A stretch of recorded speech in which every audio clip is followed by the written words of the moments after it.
आप देख रहे हैं अनहोनी। अनहोनी में आज की कहानी हमारे साथ शेयर की है सोनू जी ने। तो चलिए बढ़ते हैं आज की इस कहानी की ओर।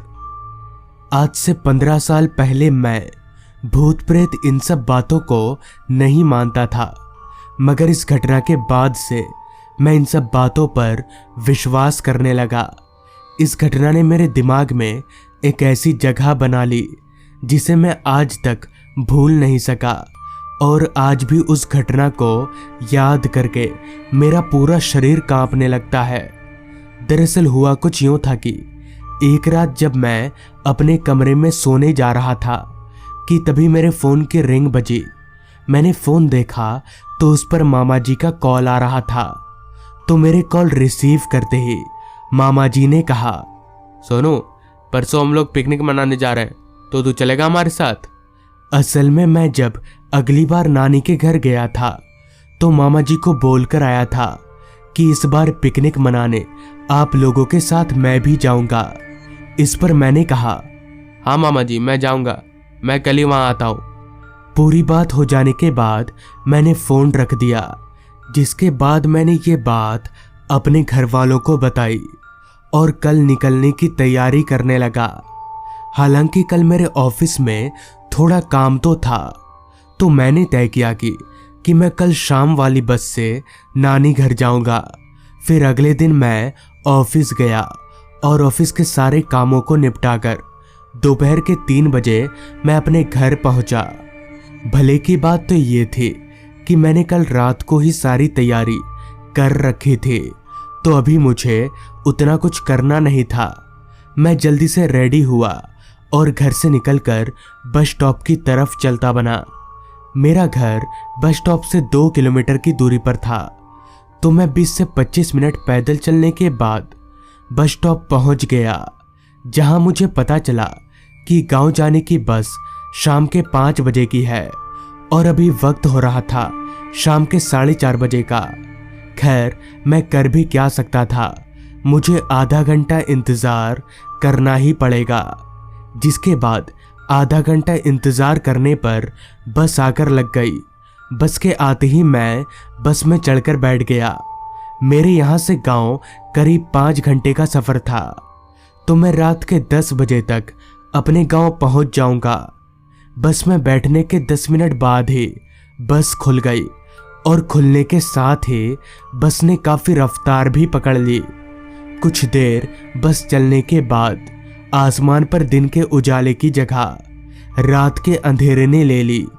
मैंने जब अपनी घड़ी में वक्त देखा तो वक्त हो रहा था रात के 8 बजे का, और तो और कड़कड़ाती ठंड का असर अब हमें साफ साफ रास्ते पर दिखने लगा था, क्योंकि रास्ते पर गाड़ियों का काफिला ना के बराबर था।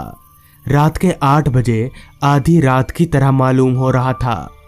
खैर, 2 घंटे और बस चलने के बाद ठीक रात के 10 बजे मैं अपनी गांव के बस स्टॉप पर उतरा।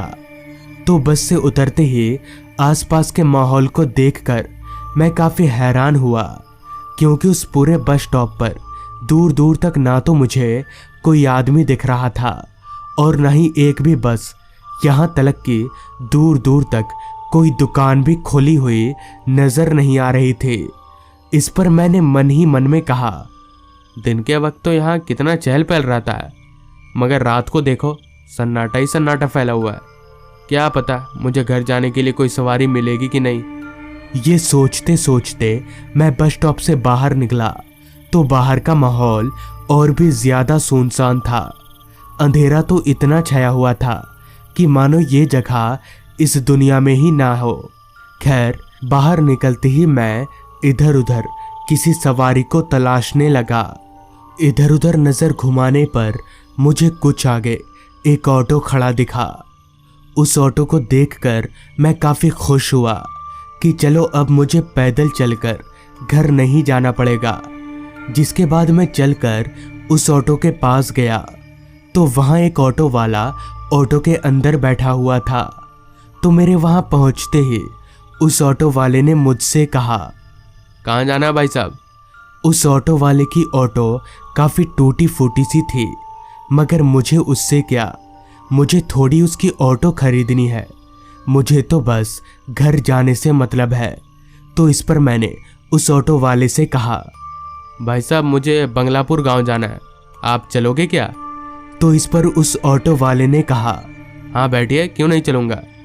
उस ऑटो वाले के इतना बोलते ही मैं उसकी ऑटो में बैठ गया, जिसके बाद ऑटो वाले ने भी ऑटो भगाना शुरू कर दिया।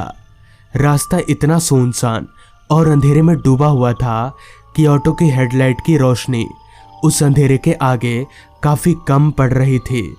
गांव का इलाका होने के कारण चारों तरफ घना कोहरा छाया हुआ था, वो भी इतना घना कि सब कुछ धुंधला धुंधला नजर आ रहा था। इस पर मैंने उस ऑटो वाले से कहा, भाई साहब आपको ठीक से नज़र तो आ रहा है ना? इस पर उस ऑटो वाले ने हंसते हुए कहा, हाँ हाँ भाई साहब आप चिंता मत करिए, मुझे सब ठीक से नज़र आ रहा है।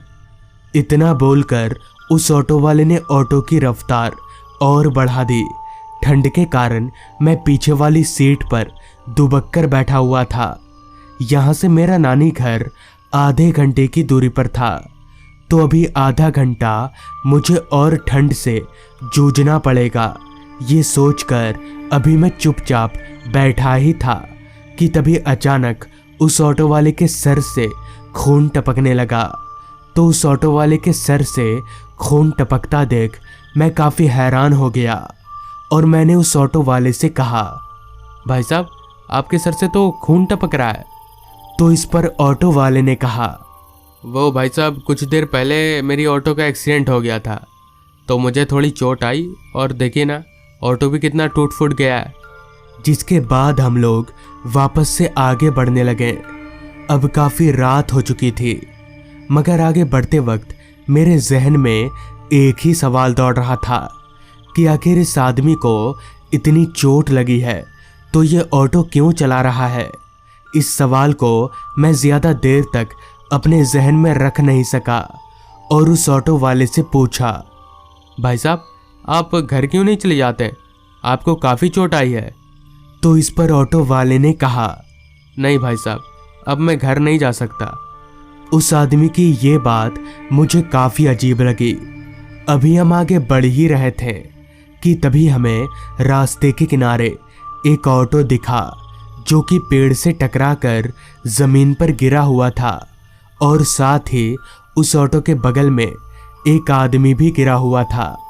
लेकिन अंधेरा इतना था कि मैं उस आदमी का चेहरा साफ साफ देख नहीं पा रहा था। तो इस पर मैंने ऑटो वाले से कहा, भाई साहब गाड़ी रोकिए, लगता है यहाँ एक्सीडेंट हुआ है। मेरे ये बोलने पर उस ऑटो वाले ने पहले पहले तो मना कर दिया, मगर मेरे जिद करने पर वो मान गया। फिर हम ऑटो से उतरकर जमीन पर गिरे उस आदमी की तरफ बढ़ने लगे। मैं आगे आगे चल रहा था और वो ऑटो वाला पीछे पीछे।